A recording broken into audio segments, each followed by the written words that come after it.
الزمالك عنده ماتش بكره مع بيراميدز من اهم ماتشات الموسم، ماتش في الدور الثاني المرحله النهائيه دوري النايل. طبعا لو جينا نتكلم بالارقام على مواجهات الزمالك وبيراميدز من 2019 لحد 2026، فالزمالك متفوق على بيراميدز سواء في دوري او في سوبر او في كاس مصر. بل وحققنا كمان كاس مصر على حسابهم مرتين، وتاهلنا لنهائي السوبر على حسابهم كذا مره. وفي الدوري كذلك الامر، نادرا لو بيراميدز تعادل معانا ولا خسرنا معاه ماتش، تحصل كل فين وفين، كل 3 4 سنين مره.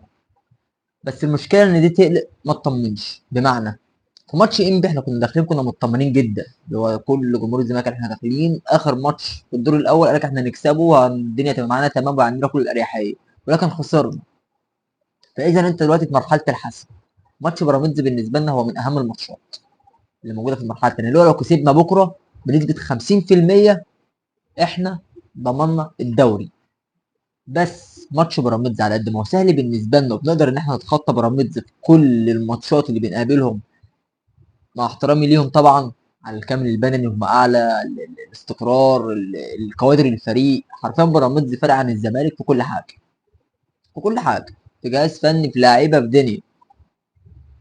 انت فاهم؟ بس كل الفكره ان انا الافضل، بس مش هفضل افضل دايما. كره القدم ملاش امان، مش هتفضل معايا طول الوقت.